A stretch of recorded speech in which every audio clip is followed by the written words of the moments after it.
नमस्कार, मैं अमर खान। आज एक बार फिर हम बात करते हैं माननीय प्रधानमंत्री नरेंद्र मोदी जी की।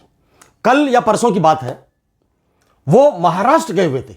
महाराष्ट्र में एक बहुत बड़ी जनसभा को संबोधित कर रहे थे। वहां उन्होंने कहा कि मेरे आराध्य छत्रपति शिवाजी महाराज की जो मूर्ति टूटी है, मैं उसके लिए आपसे क्षमा मांगता हूं, माफी मांगता हूं। उन्होंने माफी मांगी।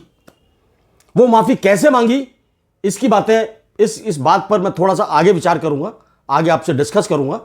अभी मैं कुछ और बातें ऐसी आपको बता रहा हूं कि जिस पर माफी मांगनी चाहिए थी प्रधानमंत्री जी को। जब वो गुजरात के मुख्यमंत्री थे, उनके कार्यकाल में गुजरात के अंदर कई हादसे ऐसे हुए कि जिन पर मुख्यमंत्री रहते हुए या आज प्रधानमंत्री रहते हुए उनको माफी मांगनी चाहिए थी। 2014 में जब वो प्रधानमंत्री बने, उस कार्यकाल में जैसे नोटबंदी हुई, नोटबंदी में कई सौ लोग मारे गए, लाइनों में लगे, अटैक आ गया, भूखे रहे, प्यासे रहे, लेकिन लाइनों से नहीं हटे, यहां तक कि उनकी मृत्यु हो गई। उस पर भी प्रधानमंत्री जी को माफी मांग लेनी चाहिए थी। जीएसटी की वजह से छोटे छोटे दुकानदार, छोटे छोटे वर्कशॉप वाले, इंडस्ट्रीज वाले, उनके धंधे बंद हो गए, वर्कशॉपें बंद हो गई, प्रोडक्शंस बंद हो गई। वो इतने घाटे में चले गए कि उनको आत्महत्या करनी पड़ी। उस पर भी माफी मांग लेनी चाहिए थी। कोविड-19, कोविड के अंदर कितने लोग, हजारों लोग मौत को प्राप्त हुए, हजारों लोगों की मृत्यु हुई। किसी को दवाई नहीं मिली, किसी को ट्रांसपोर्ट नहीं मिला अपने घर तक जाने के लिए, किसी को ऑक्सीजन नहीं मिली। बड़ा डरावना दृश्य था कोविड का। उस पर भी प्रधानमंत्री जी को माफी मांग लेनी चाहिए थी। किसान आंदोलन, जिनके खेतों में उगा हुआ अनाज हम खाते हैं, अरे हमारे पास हेलीकॉप्टर हो जाए, हवाई जहाज हो जाए, अरबों खरबों की बिल्डिंग्स हो जाए, फ्लैट्स हो जाए, दुनिया भर की प्रॉपर्टी हो जाए, लेकिन हम खाएंगे वही 2 रोटी जो उनके खेतों में उगकर आती है, वही चावल, वही आलू, वही बैंगन, वही टमाटर जो उनके खेतों से आती है। वो अपनी मांग लेकर आए थे, लेकिन आपकी हठ धर्मिता की वजह से, सरकार की हठ धर्मिता की वजह से, सरकार की जिद की वजह से वो साल 1.5 साल तक सड़कों पर पड़े रहे। किसी को अटैक आ गया, कोई चलते चलते मर गया, कोई किसी ठंड से मर गया, कोई बारिश से मर गया, कोई गर्मी से मर गया। 700 किसान शहीद हुए, 700।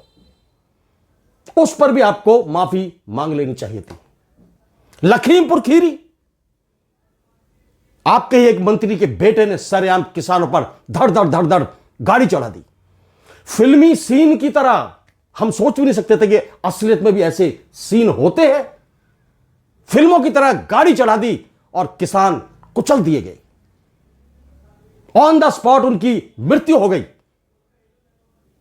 उस पर भी आपको माफी मांग लेनी चाहिए थी। हमारे देश की धरोहर, महिला खिलाड़ी, जिन्होंने पूरी दुनिया में हमारा तिरंगा चमकाया, तिरंगा फहराया, तिरंगे का नाम रोशन किया, उनको घसीटा गया पुलिस के द्वारा, उनको पीटा गया, उनकी आंखों में आंसू, वो रोई। हमारे देश की शान, उस बात पर भी आपको माफी मांग लेनी चाहिए थी। गुजरात के अंदर मोरवी का पुल गिरा, 200-250 लोग उसमें शहीद हो गए, मारे गए, मृत्यु हो गई। उस पर भी माफी मांग लेनी चाहिए थी प्रधानमंत्री जी। बहुत सारे हादसे ऐसे हुए। अभी महाकाल, एमपी के अंदर महाकाल में जो महर्षि की मूर्ति थी, वो आंधी में टूटकर झरझराकर गिर गई। उस पर भी माफी मांग लेते। मंदिर की छत से पानी टपक रहा था, उस पर भी माफी मांगनी चाहिए। संसद की छत, एयरपोर्ट गिर रहे हैं, पुल गिर रहे हैं, सड़कें धंस रही हैं। माफी मांगने में हर्ज नहीं है। माफी मांगना बड़कपन है। खैर, आपने माफी मांगी, लेकिन देश के लोग अभी भी इस बात को सोच रहे हैं कि माफी ऐसे कैसे मांगी जाती है। आपने कहा कि इस धरती पर मेरे आराध्य देव छत्रपति शिवाजी महाराज, उनके चरणों में नतमस्तक होकर मैं माफी मांगता हूं, क्षमा मांगता हूं। ऐसे कौन माफी मांगता है सर? ये मैं ही नहीं, आपके जो फॉलोअर्स हैं, आपके जो लोग हैं, उनको भी ये बात अच्छी नहीं लगी होगी। अब आप एक बात बताइए, करोड़ों फॉलोअर्स हैं आपके, यदि उनसे कोई गलती हो जाती है, घर में गलती हो जाती है, मां बाप के साथ झगड़ा हो जाता है, बहन भाई के साथ हो जाता है, रिश्तेदार के साथ हो जाता है, दोस्तों में हो जाता है, कहीं भी कुछ हो जाता है और उनको उनकी गलती का एहसास होता है, तो क्या कहेंगे? पिताजी मैं माफी मांगता हूं आपसे, माफी मांगता हूं, क्षमा मांगता हूं। ऐसे कौन माफी मांगता है? ये तो बहुत अजीब सा एक स्टाइल बना दिया आपने। ये मुझे लगता है कि आपके ही लोगों को पसंद नहीं आया।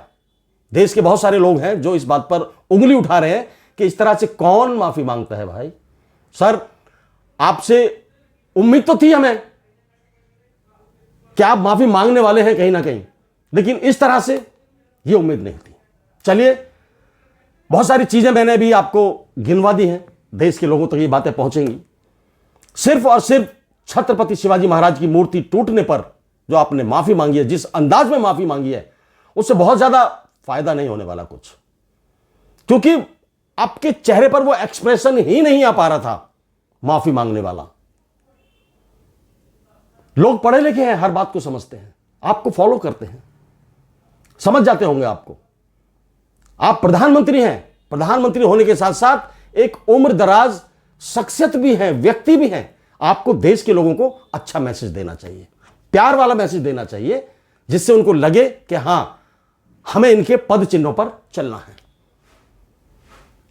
अग्रेसिव मैसेज नहीं, माफी मांगता हूं, ये करता हूं, नहीं सर, ये चीजें मुझे लगता है कि इस वक्त आपके लिए सही नहीं है। जय हिंद, जय भारत, नमस्कार।